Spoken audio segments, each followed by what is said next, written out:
Hello everybody and welcome to BCP Games and Reviews, and today we are reviewing this box. No, I'm joking, we're reviewing what's inside this box, and it is a part of the Yeti collect and build a figure wave. This is set one.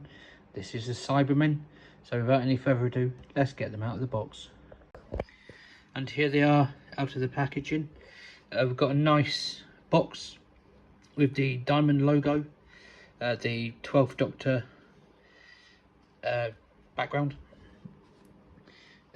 with accessory diamond. There's a look at the Abominable Simone collect and build Yeti, and then at the front we've got the Cybermen from Dark Water 2014, from the 12th Doctor's era. And let me go and check what that was. Sorry folks, just have to go down for something. So that's the 5.5 inch scale high deco Vortex Edition. Now there's a side, and this is the back, where we have a description of the Vortex Edition, the Doctor Who diamond logo, the 5.5 inch scale high deco Vortex Edition and 12th Doctor diamonds. Then we've got the Cybermen. I will read the blurb out to you from Dark Water 2014 Vortex Edition figure set. The Cybermen are among the most iconic and dangerous monsters in Doctor Who. Early encounters revealed Cybermen as cyborgs from the worlds such as Mundus and Telos. Over time, their mission became clear: to survive by converting other beings into Cybermen. Later stories revealed new origins, including Cybermen created by humans on a parallel Earth known as Pete's World. By the 11th Doctor era, these ideas combined to suggest something even more chilling: no matter the world or timeline, humanity will always find a way to create Cybermen. With each new generation, they evolve, with their design, abilities and technology changing. When the 12th Doctor encountered the Cybermen in Dark Water, they have been transformed once again. Well, actually, no, it was Nightmare in Silver, but we don't talk about that one, do we, because of who wrote it. So let's skip over that one. They had been transformed once again. This army was secretly created by a rogue Time Lord, Missy, who used the mysterious afterlife-like realm called the Neversphere to build Cybermen from the recently deceased of Earth. Text courtesy of Shane Cook, no relation to myself. And down here we have a little blurb on the Yeti and the collector build. So, the Abominable Snowman, 1976. Wishing to return an ancient holy bell or Ganta borrowed centuries earlier, the TARDIS materialises in Tibet, high on a wintry pass in the Himalayas. After finding a destroyed campsite and a body, the Doctor heads onwards to Detsen Monastery, where he soon learns of a wild Yeti or Abominable Snowman attacks. The giant Yeti are normally peaceful and reclusive, and it is soon revealed that an alien intelligence is using a robotic type of Yeti to orchestrate control of the monastery, and soon the world is talking about the great intelligence. The Yeti action figure, assembled from 5 collectible pieces, the Yeti action figure replicates these huge iconic monsters. This version is based on their first appearance and shows detail hard to discern on screen, but visible in documentary footage from the time, such as the eyes and fangs. With 14 points of articulation and standing 17 centimeters tall, this collect and build Abominable Snowman figure makes an imposing addition to any collection. Cool, so that's what's on the box. Let's get it open and have a look at this excellent set, shall we? I just want to take a minute to give recognition to the backdrop that the plastic actually fits in, and it's the like water tombs where the Cybermen actually are, but it looks like skeletons. I think that's rather cool. I like when people do that.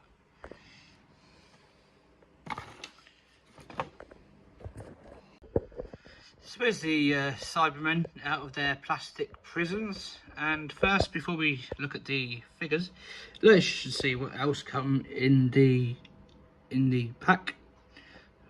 So we've got a cyber arm with a cyber gun. Look at, it's got some quite good detailing on there. The hand is fully posable, so you can move that around. That's quite cool. It comes with two of these. That's got some quite good detailing on the hand there. I am aware that these are now sold out. Also in the pack was the head of the Yeti. You can see its eyes in there. You can see its fangs, which is correct. If you also look carefully, you can see like the little grill in the mouth where the actor inside the suit will be able to see. And there's the ball plug for it. So let's start looking at the Cybermen. So this is the Iron Man Cyberman, I guess, just because it's got the blue and white in the middle there. So what I think, let me just rest it there. It's got a, you can swivel on the head. You can look down, not by much. You can look up, not by much. It's got 90. You can do 360 on the arms. You can go up by that much. I don't know how much of this you can see. So yeah, you can do the arms by that much. There is a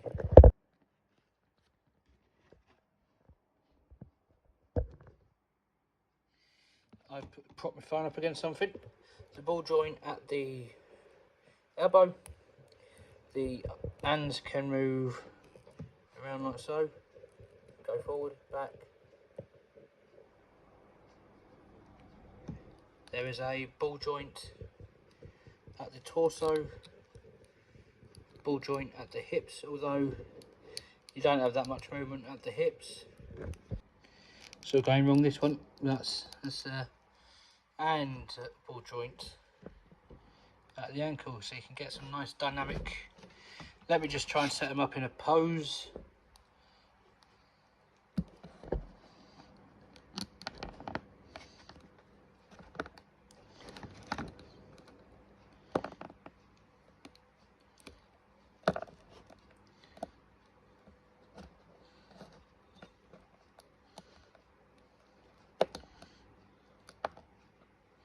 Or maybe not. Right, so let's try and get the arm gun in. I've got, my hands are sweaty. It's very hot. It's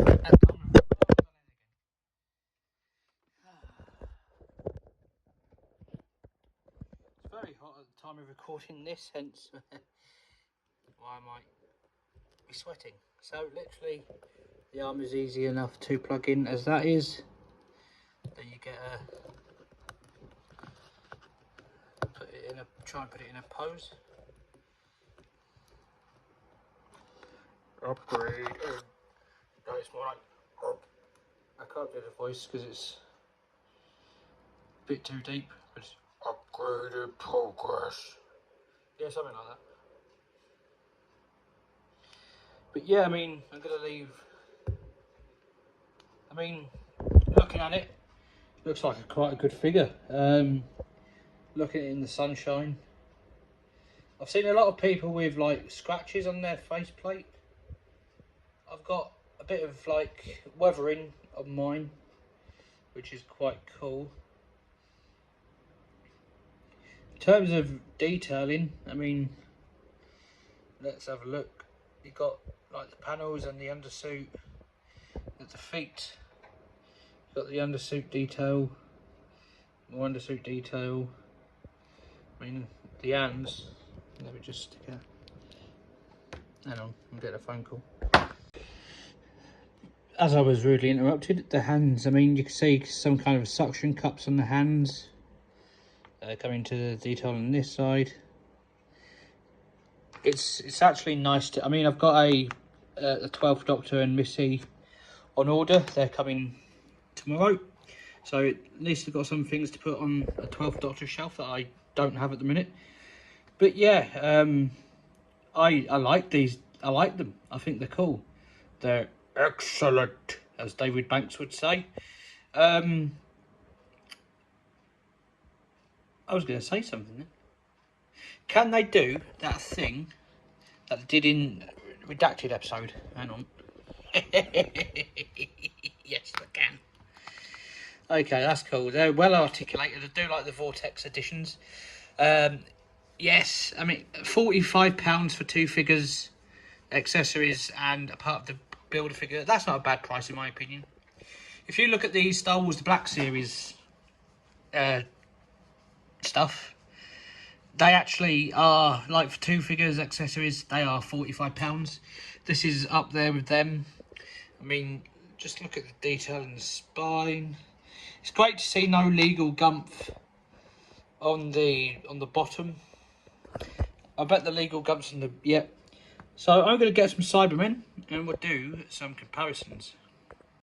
So here's some more comparisons to other Cybermen. So we've got the 10th Planet Cybermen, or what I like to call it, Bill Potts, because this is what happened to Bill Potts.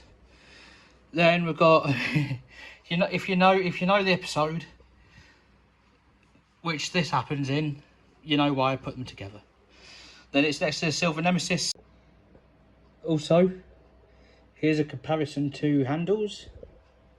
So the head is bigger. Of course, handles has different detailing, but it's pretty good. Next to the David Banks Cyber Leader, which is excellent. Then we've got the cocky Revenge Cyberman Cyber Leader.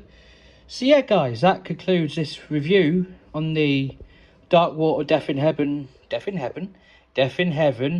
and I guess the Doctor Falls and whatever the other part was called, I can't remember at this moment. The really good one in the end of Series 10, Cybermen. I hope you've enjoyed this first ever review on my channel, and yeah, hopefully see you in more. Thank you. This has been BCP Games and Reviews. I'll see you in the next one.